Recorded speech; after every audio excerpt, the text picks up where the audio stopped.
Olá, bom dia, graça e paz, louvado seja Deus. Tudo bem com você? Tudo bem com sua família? Amém. Fico feliz em saber que você tem crescido no conhecimento da palavra de Deus. Fico feliz em saber que você tem acompanhado os vídeos, que você tem lido mais a Bíblia. Espero que você esteja mais consciente da sua responsabilidade como cristão e como servo de Deus em ganhar almas e fazer discípulos de Jesus Cristo. E isso é impossível se nós não conhecermos a palavra de Deus. Amém?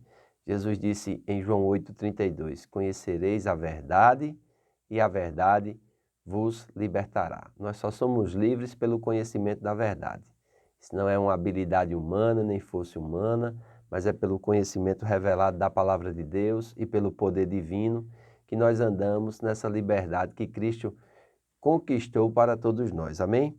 Êxodo capítulo 9, versículo 8, a sexta praga, que é a praga das úlceras, né? Essa praga, Deus também vai mostrar que Ele é mais poderoso do que os deuses egípcios. Inclusive, essa divindade, né? Esse falso Deus que Ele vai confrontar agora é chamado de Neith, Deus do céu, a deusa do céu. Então, nós vamos ver aqui a sexta praga. Então disse o Senhor a Moisés e a Arão: Apanhai mãos cheias de cinza de forno, e Moisés atire-a para o céu diante de Faraó.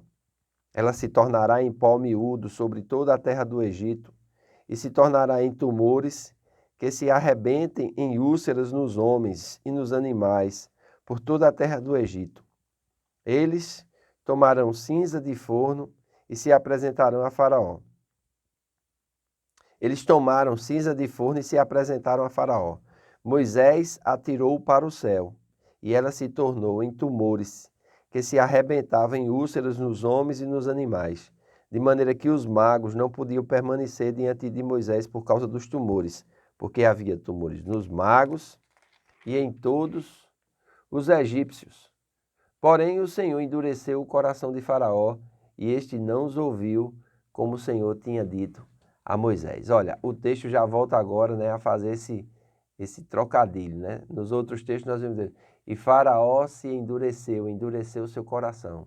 Agora o texto vem aqui e diz que o Senhor foi quem endureceu.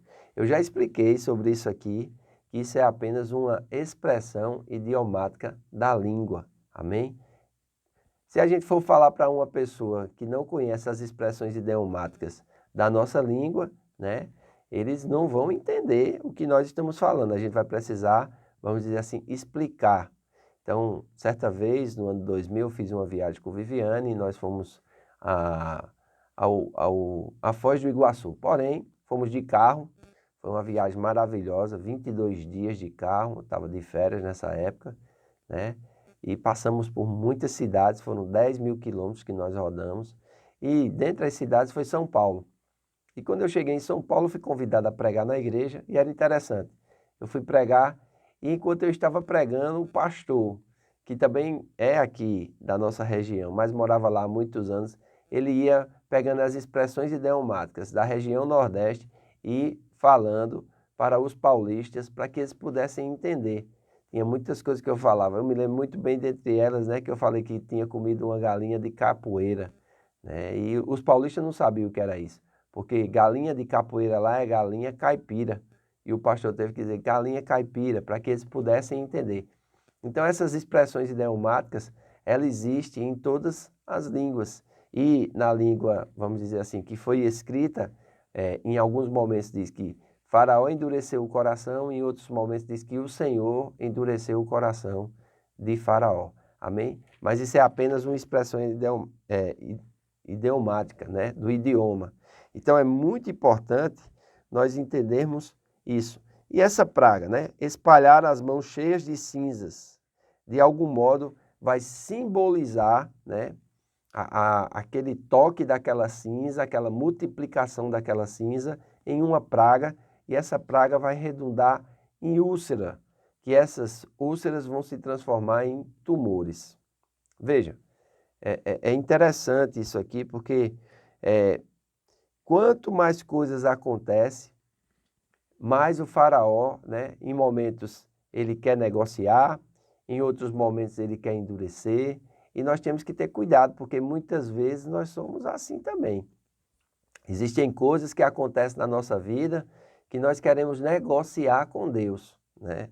O faraó já tentou negociar aqui e ele queria que fossem os homens, mas ficassem as mulheres, as crianças, os animais. E a ordem de Deus é, manda o meu povo vir me adorar, né? O faraó já viu isso como se o povo tivesse folgado e cortou a palha. Então nós vemos que ele tenta negociar de muitas vezes, em outros momentos ele não negocia de jeito nenhum, ele endurece mesmo. E nós temos que ter cuidado para que a gente também não seja assim. Tem gente, irmãos, que vira as costas para Deus. É gente que você conhece, gente que você fala com ela. Tem gente que quer negociar com Deus. Isso mesmo, gente de carne e osso que você conhece, que você fala com ela. Talvez até mesmo você ou eu, se nós não tivermos cuidado. Você é uma pessoa que endurece o seu coração e tenta negociar com Deus. Você é uma pessoa que endurece o seu coração e muitas vezes vira as costas para Deus. Pastor, nunca virei as costas para Deus. Irmão, pense direitinho, reflita, faça como Paulo diz, lá em 1 Coríntios capítulo 11, né? Uma autoavaliação, um auto-julgamento. Ele diz, porque se nós julgarmos a nós mesmos, nós não seremos, vamos dizer assim, condenados com o mundo. Deus quer que a gente faça essa autoavaliação. E essa autoavaliação deve ser feita para quê? Para que haja um melhoramento da nossa parte, para com a vocação e o plano de Deus para as nossas vidas.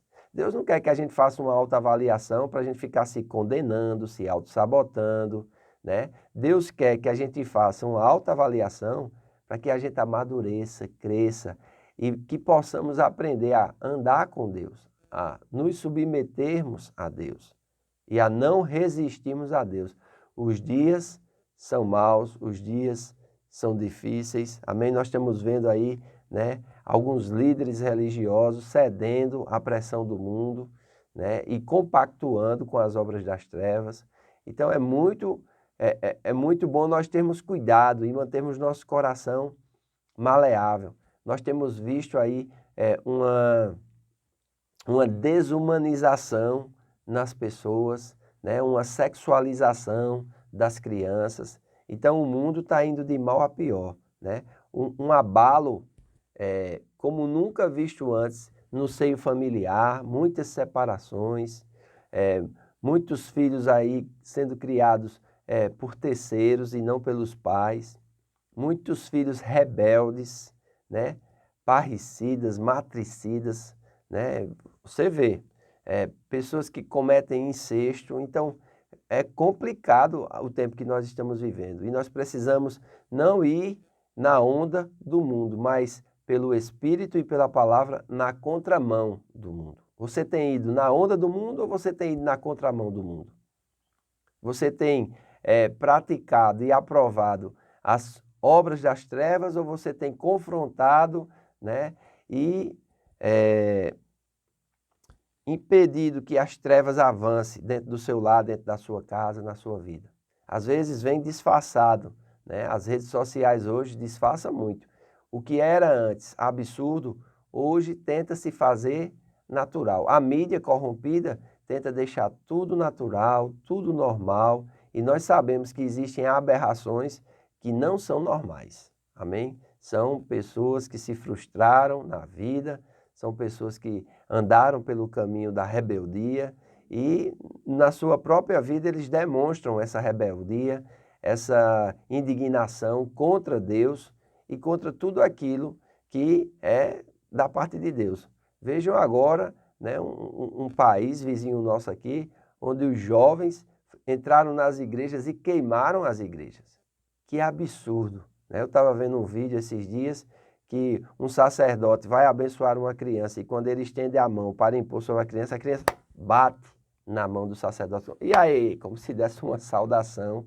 E nós estamos vendo, né, uma desvalorização do sagrado. Você tem desvalorizado o sagrado? Cuidado, amém? Porque pode ser que coisas ruins aconteçam quando nós fazemos isso. Então nós vemos aqui essa praga, né, que através da cinza, você pode ver aqui que vai dizer aqui, pegue o quê? Pegue as cinzas, né? As mãos cheias de cinzas do forno. O que eram os fornos? Era onde os egípcios faziam os tijolos. Então, os hebreus faziam os tijolos, oprimidos pelos egípcios. Então, do seu sofrimento agora, até as cinzas, vai promover nos egípcios tumores, né, úlceras. E é interessante, nos magos também. Versículo 11 diz, de maneira que os magos não podiam permanecer diante de Moisés, por causa dos tumores, porque havia tumores nos magos e em todos os egípcios. E esses tumores tanto faziam com que eles procurassem se esconder, mas também ardia e doía muito. Tua vida tem sido uma vida ardida, tem sido uma vida doente. Existem tumores no teu coração, na tua alma. Existem tumores que você não consegue se livrar, falta de perdão, raiz de amargura. Ei, amado, em nome de Jesus, talvez você esteja virando as costas para Deus, talvez você esteja querendo negociar com Deus. Não faça isso, amém? Seja submisso ao Senhor, não endureça seu coração, aprenda a cooperar com Deus e que Deus nos ajude, amém? Se você gostou desse vídeo, se inscreve no nosso canal, tá certo? Dá teu joinha aí, ou então teu dislike se você não gostou, amém? Aciona os sininhos para que você possa também receber as notificações dos vídeos futuros, tá certo? E compartilhe com o maior número de pessoas possível. Faço votos por tua prosperidade e saúde, assim como é próspera a tua alma. Que Deus te abençoe e até amanhã.